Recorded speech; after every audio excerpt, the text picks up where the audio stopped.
Hello friends and welcome back to motor refined. আমি আপনাদের host and দোস্ত অরিন্দম ঘোষ। আর আজকে আপনাদের জন্য একটা কম্প্যারিজন নিয়ে এসেছি।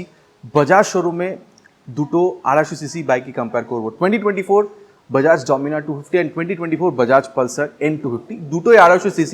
কিন্তু এখানে আপনি 6 speed gear box with liquid কুল পাবেন, ওখানে আপনারা 5 speed gear box with oil কুল পাবেন। সো বিকজ এই ডিফারেন্সগুলো আছে, স্টিল দুটোই 250cc ইঞ্জিন। সো একটা কমন ডাউট এখানে ক্রিয়েট হচ্ছে, ডমিনার কিনবো নাকি N250। সো এই যে ডাউটটা, যে কোনটা কিনা ঠিক হবে, ওটাই আজকে এখানে ক্লিয়ার করার চেষ্টা করবো। বলবো আপনাদের দুটো বাইকের মধ্যে ফিচার, স্পেসিফিকেশন, প্রাইস, মাইলেজ আপনারা কী কী পেয়ে যাবেন, সো দ্যাট ভিডিও এন্ড পর্যন্ত যেন একটা ক্রিস্টাল ক্লিয়ার আইডিয়া আপনাদের থাকে যে আপনাদের জন্য কেনা কোনটা ঠিক হতে পারে। And very special thanks to SS Bajaj Krishnanagar for providing me this bike, যাতে আমি আপনাদের পর্যন্ত এই কম্প্যারিজনটা পৌঁছে দিতে পারি। ওয়েস্ট বেঙ্গলের কৃষ্ণনগর বা আশেপাশে এরিয়াতে যদি আপনারা থাকেন, কোনো রকমের এখানে যদি বাজাজ বা KTM প্রোডাক্ট যদি আপনি কিনতে চান, শোরুমকে আপনি কন্ট্যাক্ট করতে পারেন। ডিটেলসটা অলরেডি আপনার এই স্ক্রিনে দেখে নিয়েছেন। তাহলে চলুন দেরি না করে শুরু করা যাক। চলুন বন্ধুগণ, তবে শুরু করা যাক। আর সব থেকে প্রথমে আপনাদেরকে কালার ব্যাপারটা বলি। যদি এখানে N250 ব্যাপারটা বলি, এখানে আপনারা এই হোয়াইট কালার পাচ্ছেন, এর সাথে সাথে black and then red colour আছে। এবার যদি ডমিনার 250তে যান, এখানে এটা সিট্রাস রাশ কালার পাচ্ছেন, এটার সাথে এখানে বলতে পারেন রেড বা যে ব্ল্যাক কালার, সেটাও আপনারা এখানে পেয়ে যাবেন।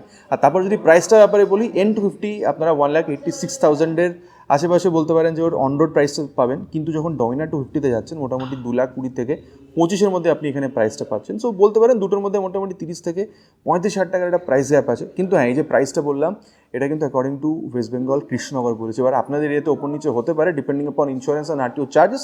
তো যদি আপনাদের নিজের এরিয়ার প্রাইস জানার প্রয়োজন বোধ হয়ে থাকে, নিচে প্লিজ কমেন্ট করে জানাবেন। আমি চেষ্টা করবো আপনাদেরকে এখানে প্রাইসের সাথে রিপ্লাই করার। এবার চলুন দেখে নিই যে দুটো বাইকের মধ্যে কী কী জিনিস পাওয়া যাচ্ছে আর কোন বাইকটা নিজের প্রাইসকে বেশি জাস্টিফাই করছে। স্টার্ট করি উইথ N250। যে আপনি এখানে কিটা অন করছেন, দেখতে পাচ্ছেন এখানে এই যে LED আর DRLটা এখানে জ্বলছে। আর তার সাথে সাথে যদি আমি এখানে আপনাদের ইগনিশনটা অন করি, তাহলে দেখুন এখানে কিন্তু প্রজেক্টর আছে, যেটা এখন অফ করা আছে। এবার এটাকে যদি আপনি অন করতে চান, তাহলে এই যে এখানে বাটনটা পাচ্ছেন। আর এটা কিন্তু হাই বিম, লো বিম, পাস লাইটের সাথে অপারেট করা যাবে। এই যে high beam, low beam and then pass light, ঠিক আছে। এবার এটাকে এখানে বন্ধ করি। আর তার সাথে আপনাদের দেখাই যে এখানে আবার এই যে LED বলতে পারেন যে টার্ন সিগন্যাল, নন ফ্লেক্সিবল বা সেমি ফ্লেক্সিবল বলতে পারেন, দুটোর মধ্যেই পাচ্ছেন ডমিনার আর এখানে এই যে N250। এবার এখানে এটাকে বন্ধ করে দিই। আর তারপরে আপনাদেরকে অ্যাবাউট ডমিনার 250 বলি। এখানেও কিন্তু অল LED হেডল্যাম্পের সেটআপটাই পাচ্ছেন। আর এখানে যখন কিটা অন করছেন, এই ব্যাপারটা এখানে দেখতে পাচ্ছেন। আর তারপরে যদি কমপ্লিট ইলুমিনেশনটা দেখেন, তাহলে এই রকম হয়ে জ্বলবে, ঠিক আছে। হাই বিম, লো বিম, এইভাবে কমপ্লিটলি আপনি এখানে ইউজ করতে পারছেন। আর দেখুন, আমি এটা আপনাদের বলতে চাই যে দুটোর মধ্যে LED আছে, কিন্তু বিকজ N250তে আপনার এখানে প্রজেক্টের ব্যাপারটা পাচ্ছেন। সো রাতের টাইমে না, যখন আপনি প্রজেক্টরটাকে ইউজ করছেন, ডেফিনেটলি রাইডটা বেটার হবে, বিকজ সামনে লাইটটা বেশি পাবেন। সো রাইডটা আরও কমফোর্টেবল হবে। এবার দুটোর মধ্যে যদি আপনারা কোনো বাইকের এখানে ওনার হয়ে থাকেন, এবার আপনাদের কি এক্সপিরিয়েন্স অ্যাবাউট দ্য লাইট, কোনটা আপনাদের বেটার লেগেছে, প্লিজ নিচে কমেন্ট করে জানাবেন। অ্যান্ড দেন যদি আপনি এখানে সাসপেনশন দেখেন, দুটোর মধ্যেই কিন্তু আপনি এখানে এই 30 mm USD ফোকটা পাচ্ছেন। এখানে সিলভার কালার আছে, এখানে শ্যাম্পেন গোল্ড কালার। কিন্তু হ্যাঁ, এখানে আবার এই রিফ্লেক্টারটা আছে, যেটা আপনি এখানে ডমিনার 250তে পাচ্ছেন না।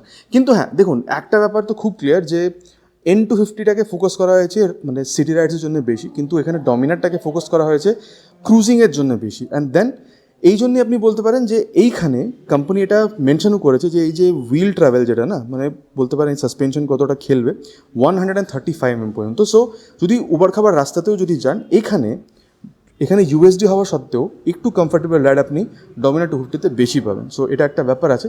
আর তারপরে দুটোতে কিন্তু আপনি এখানে খুব বলতে পারেন ভালো এখানে ফাইবারের মাডগার্ড পেয়ে যাবেন। কিন্তু হ্যাঁ, যদি টায়ার দেখেন, এখানে কিন্তু আপনি 100/80 সেকশনের tyre with 17 inches of alloy wheel পাচ্ছিলেন ডমিনার 250তে। কিন্তু N250কে কিন্তু এখানে কোম্পানি 10 mm বেশি দিয়েছে, 110/70 সেকশনের tyre with 17 inches of alloy wheel. আর সাথেই দেখুন অ্যালয় হুইলের যে এখানে ডিজাইনটা, ওটা কিন্তু দুটো বাইকই পুরোপুরি ডিফারেন্ট।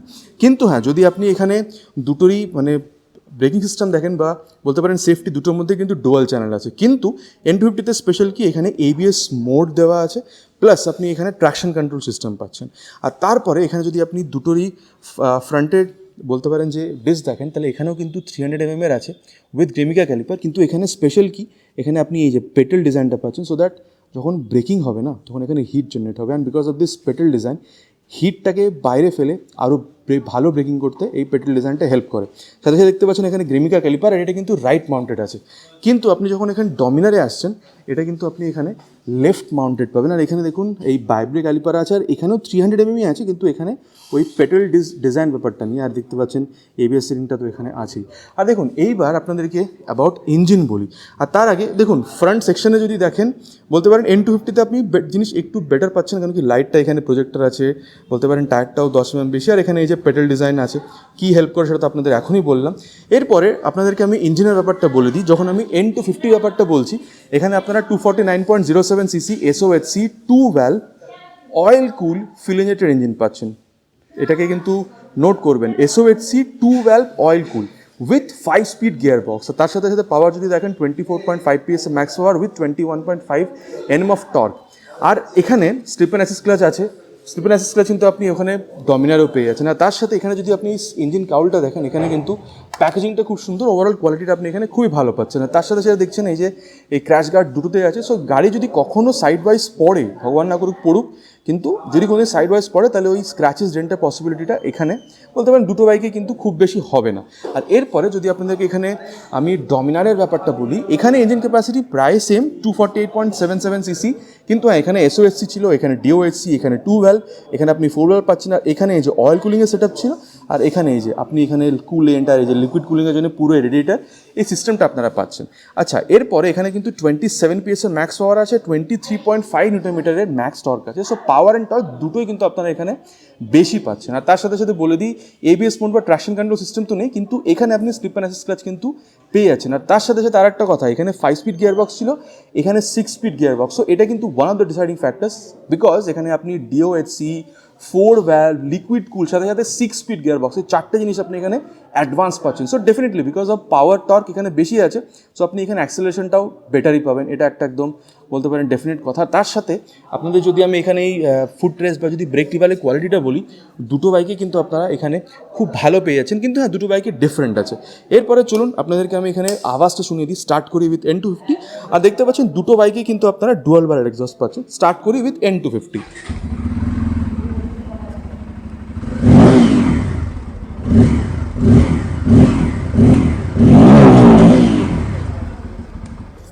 এখানে আপনারা এখন N250-র আওয়াজটা শুনে নিয়েছেন। চলুন এবার আপনাদেরকে আমি এখানে ডমিনার 250-র আওয়াজটা শুনিয়ে দিই। অলরেডি বলেছি এখানে কিন্তু আপনারা ডুয়াল ব্যারেল এক্সস্টই পাচ্ছেন।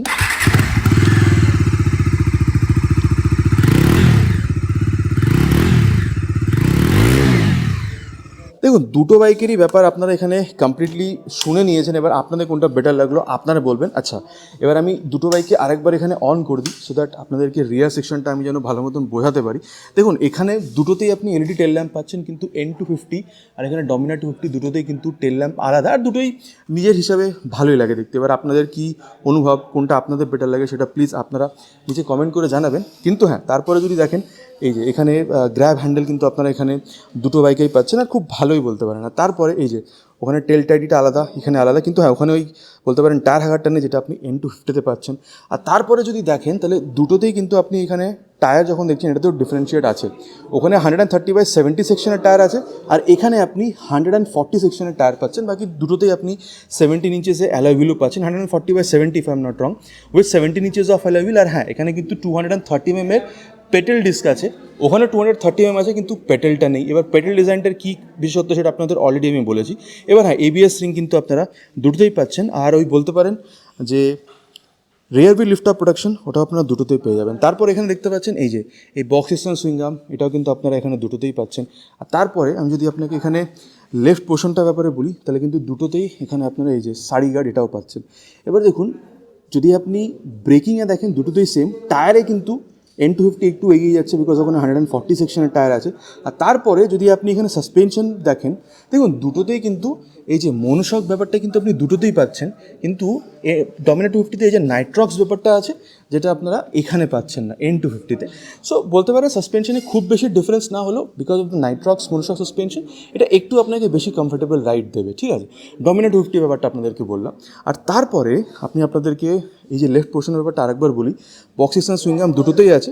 ডমিনারে কিন্তু মেন স্ট্যান্ড নেই, শুধুমাত্র সাইড স্ট্যান্ড আছে, যেটা আপনি বলতে পারেন N250-তে সাইড স্ট্যান্ড মেন স্ট্যান্ড দুটোই পেয়ে যাবেন। 5 speed gear box, 6 speed gear box already বলেছি। তারপর যদি সিটটা দেখেন, দুটোতেই আপনি স্প্লিট সিট পাচ্ছেন, আর কুশনিংও মোটামুটি দুটোতে আপনি সেমি পাবেন। আর এখানে ডমিনারের লোগো, আর আপনি এখানে এই যে পালসারের লোগো পাচ্ছেন। সিট হাইট দুটোতেই 800 আছে মোটামুটি। যদি আপনার হাইট 5'3" পর্যন্ত হয়ে থাকে, দুটো বাইককে ম্যানেজ করতে আপনার খুব বেশি প্রবলেম এখানে হওয়া উচিত না। আর তারপরে যদি আপনি এখানে ট্যাঙ্ক দেখেন, এখানে মোটামুটি এই যে মেটালিক ট্যাঙ্ক 14 লিটার্সে পাচ্ছেন। E20 স্টিকারিং এখানে আছে। আর তারপরে এখানে যদি দেখেন, এটা আপনি ফাইবারে পাচ্ছেন, কিন্তু ভেতরে যে ট্যাঙ্কটা আছে ওটা অ্যাকচুয়ালি মেটালের পাচ্ছেন। আর এখানেও কিন্তু এই যে E20 স্টিকারিংটা আছে। এবার মাইলেজের ব্যাপারটা যদি বলি, এখানে মোটামুটি আপনি 35 এক্সপেক্ট করতে পারেন। আর এখানে যদি দেখেন, বিকজ হাই রেভিং ইঞ্জিন, ঠিক আছে, অ্যাক্সেলারেশন বেশি, সো এখানে আপনি মোটামুটি ওই 27 থেকে 30-র মধ্যে আপনি এখানে এক্সপেক্ট করতে পারেন। আর এরপরে বলবো, যদি দুটো বাইকের মধ্যে কোনো বাইকে যদি আপনি ওনার হয়ে থাকেন, আপনার কি experience about the mileage, please নিচে কমেন্ট করে জানাবেন। আর তারপরে এখানে আপনাদেরকে আমি গ্রাউন্ড ক্লিয়ারেন্সের ব্যাপারটা বলি। ডমিনারে এখানে মোটামুটি আপনি 157 গ্রাউন্ড ক্লিয়ারেন্স পাচ্ছেন, যেটা আপনি N250-তে 165 পাবেন। এবার দেখুন, ground clearance Indian road according যদি একটু বেশি হয় তাহলে ভালো হয়। সো বলতে পারেন এখানে N250-তে আপনারা এই জিনিসটা একটু বেটার পাবেন। আর তারপর যদি ওয়েট দেখেন, ডমিনারে এখানে আপনার 180 কিলোগ্রাম ওয়েট, অ্যান্ড দেন এখানে জাস্ট 164। তো বলতে পারেন এখানে 16 কিলোগ্রাম কম। দেখুন, এই বাইকটাকে বেসিক্যালি ফোকাস করা হয়েছে সিটি রাইডসের জন্য বেশি। সো সিটি রাইডের জন্য বলতে পারেন এই যে ওয়েটের সাথে এই বাইকটা আছে ঠিক আছে, কিন্তু যদি ডমিনারে দেখেন, এটাকে বেসিক্যালি ফোকাস করা হয়েছে মানে লং রাইডসের জন্য, বলতে পারেন ক্রুজিংয়ের জন্য। ওখানে লং রাইডে যখন যান বা হাইওয়েজে যখন যান, তখন ওয়েটটা অনেকটা ম্যাটার করে for stability of the bike. So ওই হিসেবে যদি দেখেন, তাহলে আবার 180 কিলোগ্রাম ওয়েটটা কিন্তু খুব বেশি নয়। কিন্তু হ্যাঁ, যদি ওয়েট আরও কম হতো তাহলে হয়তো অ্যাক্সিলারেশনটা আরেকটু বেটার হতে পারতো।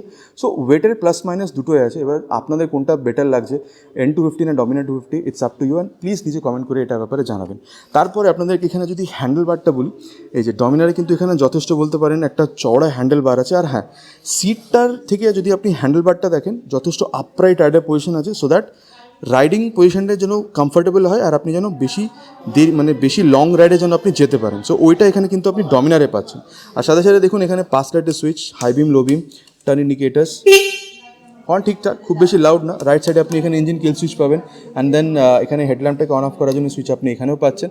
আর তারপরে নিচে হচ্ছে ইঞ্জিন অন করার সুইচ। এক্সস্ট সাউন্ডটা অলরেডি আপনাদের শুনিয়েছি। আর তারপরে যেরকম বলছিলাম, E20 দুটো বাইকেই আপনি পাচ্ছেন, মানে ফ্লেক্সিবল দিয়ে আপনি এখানে দুটো বাইকেই কিন্তু রান করাতে পারবেন। আর তারপরে এখানে দেখুন, এই যে এখানে ট্যাকোমিটার আছে, স্পিডোমিটার আছে, গিয়ার পজিশন সেন্সার, দেন এখানে আপনি বলতে পারেন যে সাইড স্ট্যান্ড লাগানো আছে, সেই সাইড স্ট্যান্ডটা দেখাচ্ছে, টাইম দেখাচ্ছে, ফিউল গিয়ার সেন্সার। আর এই বাটনটা যদি ইউজ করেন, তাহলে ডিস্টেন্স 20-র পরে এখানে আপনি ওডোমিটার, ট্রিপ 1, ট্রিপ 2, এই জিনিসগুলো আপনারা এখানে দেখতে পাচ্ছেন। আর তারপর এখানে যদি আসেন, বাজাজের লোগো, বলতে পারেন ইঞ্জিন ম্যালফাংশন লাইট, আর এখানে ABS-এর সেন্সারটা আপনারা পাচ্ছেন। আর তারপরে যদি আপনি এখানে এই বলতে পারেন যদি মিররটা দেখেন, রিয়ার ভিউ ভালো। আর হ্যাঁ, ডমিনার 400 থেকে কিন্তু এই মিররটা নেওয়া হয়েছে। তারপরে এখানে যদি আসেন, দেখুন এখানে কিন্তু একটা জিনিস এক্সট্রা, সেটা হচ্ছে এই যে আপনি এখানে মোবাইল চার্জিং পোর্ট পাচ্ছেন। ওখানে হ্যান্ডেল বারটা স্ট্রেট ছিল, কিন্তু এখানে যেহেতু এটা ওই বলতে পারেন সিটি রাইডসকে বেশি ফোকাস করছে, সো একটু স্পোর্টি রাইড দেওয়ার জন্যে। হ্যাঁ, এখানে কিন্তু আবার আপনি একটু বলতে পারেন যে স্পোর্টি রাইডার পজিশন, মানে হালকা পাটা পেছনে থাকবে, হালকা সামনের তরফে ঝুঁকতে হবে। তো স্পোর্টি রাইডার পজিশনটা আপনি এখানে বেটার পাচ্ছেন, আর এখানে আপনি বেশি কমফোর্টেবল পাচ্ছিলেন, সো দ্যাট লং রাইডের জন্য আপনার কোনো অসুবিধা না হয়। সো এখানে কমফোর্টেবল পজিশন, আর এখানে একটু স্পোর্টি পজিশন। আর তারপরে এখানে স্পোর্টি পজিশন দেওয়ার জন্য হ্যান্ডেলটাকে একটু ভেতর দিকে করা হয়েছে। তারপরে হাই বিম, লো বিম, পাস লাইটের সুইচ, এটা যেহেতু Bluetooth enable metre console toggle করার জন্য এখানে বাটনটা, টার্ন সিগন্যাল, দুটোরই মোটামুটি সেম, খুব বেশি তফাৎ নেই। ইঞ্জিন কি সুইচ, আর ওখানে প্রজেক্টরটাকে অন অফ করার জন্য সুইচ এখানে দেওয়া হয়েছে। আর তারপরে এই যে এখানে আপনি ইঞ্জিন অন করার সুইচ পাচ্ছেন। আর তারপরে যেরকম অলরেডি বললাম, মোবাইল চার্জিং পোর্ট এখানে আছে। আর এখানে দেখুন tachometer, speedometer, gear position sensor, fuel gauge sensor, trip কত আছে। এখানে 3টে মোডও আছে, যেরকম মোডটাকে যদি আপনি চান ডাবল ট্যাপ করে চেঞ্জ করতে পারেন। এই দেখুন, রেনের পরে আপনি এখানে যদি অফ রোডে যেতে চান, অফ রোডও যেতে পারেন। অফ রোডে গিয়ে কিন্তু আপনি ট্র্যাকশন কন্ট্রোল সিস্টেমটাকে অফ করতে পারবেন। যদি আপনি ওই বলতে পারেন যদি আপনি স্টান্ট করার ইচ্ছা হয়, তাহলে ট্র্যাকশন কন্ট্রোল সিস্টেম থেকে অফ করতে হবে। সাইড স্ট্যান্ড লাগানো আছে, ওটা দেখতে পাচ্ছেন, টাইম আছে। অ্যান্ড দেন এই বাটনটা যদি আপনি এখানে আরও ইউজ করেন, average fuel economy for trip A, trip B, warning enter করলে ফিউল ভরাতে বলবে। অ্যান্ড দেন সেটিং এন্টার করলে আপনাকে এখানে ক্লকগুলো সেট করতে বলবে। আর তার সাথে সাথে দেখতে পাচ্ছেন ট্র্যাকশন কন্ট্রোল সিস্টেম সেট, কেন কি এখানে অফ রোডে আছে, সেট করলে এখানে অন আছে, এখন এটাকে অফও করা যাবে। তার সাথে সাথে আরেকটা কথা, এখানে কিন্তু ব্লুটুথ কানেক্টিভিটিটাও পাচ্ছেন, ঠিক আছে। এই যে ব্লুটুথ কানেক্টিভিটিটা এখানে আছে। সো বাজাজের রাইট কানেক্ট অ্যাপটাকে মোবাইলে ডাউনলোড ইনস্টল করে থ্রু ব্লুটুথ যদি কানেক্ট করেন, turn button navigation, call, SMS, everything আপনারা এখানে কিন্তু অ্যাক্সেস করতে পারবেন। কিন্তু এই সিস্টেমটা ব্লুটুথের আপনি ডমিনারে পাচ্ছিলেন না। তারপরে এখানেও মিররটা যথেষ্ট ভালো, রিয়ার ভিউ আপনি এখানেও যথেষ্ট ভালোই পেয়ে যাবেন। দেখুন দুটো বাইকের ব্যাপারে মোটামুটি কথা বলা হয়ে গেছে। আর একটা যেটা আমি জিনিস বলতে চাইবো, ডমিনার 250 কিন্তু আপনি এখানে এই যে এই পেরিমিটার যে ফ্রেমটা আপনারা এখানে পাচ্ছেন, বলতে পারেন এই because of the perimeter frame, cornering হোক ওভারঅল হ্যান্ডলিং হোক, একটা অ্যাডেড বলতে পারেন একটা কনফিডেন্স পাওয়া যায়, তো রাইড হ্যান্ডলিংটা আরও বেটার হয়, ঠিক আছে। তো এটা একটা অ্যাডভান্টেজ বলতে পারেন ডমিনারের কাছে আছে। দেখুন দুটো বাইকের ব্যাপারে কথা বলা হয়ে গেছে। আমার এটা মনে হয় যদি 250 সিসিতে আপনার সিটি রাইড করার জন্য আপনার একটা বাইক প্রয়োজন হয়ে থাকে, যেখানে sporty ride, bassier sound, mileage মোটামুটি 35 kilometre, feature rich bike, traction control system, Bluetooth connectivity, then বলতে পারেন স্লিপ অ্যান্ড অ্যাসিস্ট ক্লাচ, টায়ারগুলো আপনার মোটা প্রয়োজন, ডুয়াল চ্যানেল এবিএস আপনার চাই, USD, monoshock for better handling, ঠিক আছে। এইসব জিনিসগুলো যদি আপনার প্রয়োজন হয়, আপনার বাজেট যদি একটু কম থাকে, মোটামুটি 1,80,000 থেকে 90,000 মধ্যে, N250 is one of the best, আমি বলতে পারি ওয়ান অফ দ্য মোস্ট, ঠিক আছে, বা এটাও বলতে পারেন most value for money bike. কিন্তু যদি আপনি মানে সিটি রাইডের সাথে বেশি আপনার একটা ক্রুজিং সেন্সের জন্য বাইক খুঁজে থাকেন, যেখানে আপরাইট একটা পজিশন চাই, সো দ্যাট লং রাইডটার জন্য আপনি বেশি করতে পারেন, মাইলেজ মোটামুটি আপনার ওই 25 থেকে 30-এর মধ্যে ইউ আর স্যাটিসফাইড। কিন্তু হ্যাঁ, বেশি অ্যাক্সেলারেশন, ফোর্স বলতে পারেন 4 valve DOHC set up, liquid cool 6-স্পিড গিয়ারবক্স আপনার চাই ফর বেটার অ্যাক্সেলারেশন, ঠিক আছে, বেটার ওই থ্রিলটা আপনার চাই। আর again upright rider position with better pillion comfort and বলতে পারেন হ্যান্ডেল বারগুলোর জন্য, মানে ওভারঅল আপনার একটা ওই কমফোর্টেবল রাইড চাই ফর বলতে পারেন বেটার লং রাইডস, ঠিক আছে। আর আপনাকে যদি বাজেট আপনার অ্যালাউ করে ওই 2,15,000, 20, 25 পর্যন্ত যাওয়ার জন্য, আমার মনে হয় ডমিনার এখনও ট্যুরিংয়ের জন্য, মানে সিটি প্লাস ট্যুরিংয়ের জন্য আমার মনে হয় Dominar 250 is also one of the best bike. হ্যাঁ, not the most value for money, কিন্তু one of the best bike for touring in 250 CC segment, এটা বলতে পারেন। এবার দেখুন দুটো বাইকের ব্যাপারে আপনাদের বলে দিয়েছি। এবার প্রতিটা বাইকেই বলি, মানে প্রতিটা রিভিউতেই বলি, কোনো বাইকই খারাপ বা ভালো না, দুটোর মধ্যেই এখানে আপনাদের বলে দিয়েছি কী কী আছে, কোনটার কি ভালো না ভালো। এবার আপনাদের কি মনে হচ্ছে রিভিউটার পরে, আপনারা N250 কিনবেন নাকি ডমিনার 250, নিচে কমেন্ট করে জানাতে কিন্তু প্লিজ ভুলবেন না। আশা করছি ভিডিওটা ভালো লেগেছে। চ্যানেলটা একদমই নতুন, যদি ভিডিওটা ভালো লেগে থাকে ভাইকে মোটিভেট করার জন্য ভিডিওতে একটি লাইক, আর চ্যানেলে যদি প্রথমবার এসে থাকেন চ্যানেলটাকে সাবস্ক্রাইব করে অল বাটনটা ক্লিক করতে প্লিজ ভুলবেন না, ইটস মাই রিকোয়েস্ট। খুব তাড়াতাড়ি দেখা হবে এরকম একটা ভিডিওতে বাইক বা স্কুটারের সাথে। Till then ride safe and জয় হিন্দ।